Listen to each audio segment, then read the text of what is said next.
Hi. In today's session, I'm going to discuss about arrays in Java. As we all know, whenever we are working on any project, an application development, to develop functionalities and all, we have to write some programming. So you use different programming languages.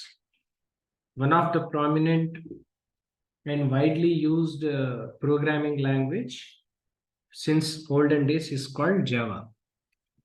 In this Java, the basics of Java, as far as core Java itself is concerned, oops, multi-threading, exceptions, IO streams, right? So different topics one has to learn to have some programming knowledge. So one of the key important element to be discussed in core Java is called arrays. Arrays are the one which will be as the collection of variables of the same type, generally, like which normally we call it as homogeneous type, because whatever the arrays are we talking about, this arrays and all everything will be called and considered as homogeneous, because whatever the arrays are the collections of variables of the same type is what comes under that. Majorly these arrays will be divided into three different parts. One is one-dimensional array, second is two-dimensional, followed by 3, 4, 5 and all that. But whatever the dimensional arrays are we using, either it can be one dimension, two or three and all, it is completely depends on the project requirement we use. Whatever the arrays are we using, like, because most frequent arrays whatever we use is called one and two dimensional. These are the two. Three dimensional also will be used in some occasions. But so here you can see there is an example which I have given you in reference to the arrays, as I told you, right? So collection of variables of the same type, wherein, for example, we want to declare 10 integer variables, right? So whenever we are declaring 10 integer variables, I have taken an integer variables of 10, which is I1, I2, right? Integer 3, 4, 5, 6, 7, 8, 9, 10, and so on, right? So these are the things we have taken.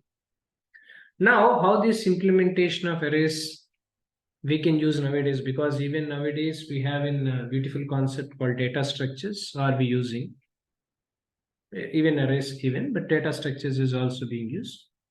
So in reference to this arrays itself, for example, we want to store marks of the students whoever has gained in the subjects, because in academic mark sheet we want to update the marks of the student, right? So whenever we want to update these marks of the students based on the subjects whatever it, for example, there were around 6 subjects or so, right? So for example, if you want to store the marks of the students in the subjects, so we can use an integer array as this one, right? Integer mark equal to new integer as 6, right? So this is what generally we have to be used here.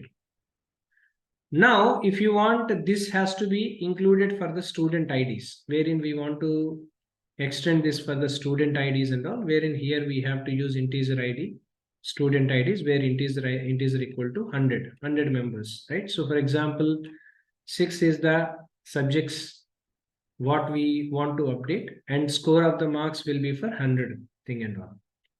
Now, for example, we want to, one more example I'm going to say, for example, we want to send a message to 100 email IDs, like for example, next week we are going to conduct the examinations, we want to send an email to the P students, or else tomorrow is a holiday, right? So etc, right? So for example, if you want to send emails to the students and all, so here we have to mention the string which is of email ID, which is equal to string as 100, so that it will be sent directly to all the 100 email IDs, whatever the information we want to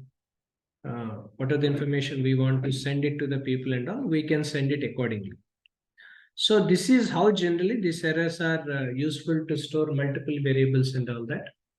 So in spite of giving 1, 2, 3, 4, 5, 6 and all, it is always simply, we can simply write this. So if you have written this, almost you don't try to do like 5, 4, 5, 6 and all that. You don't write it.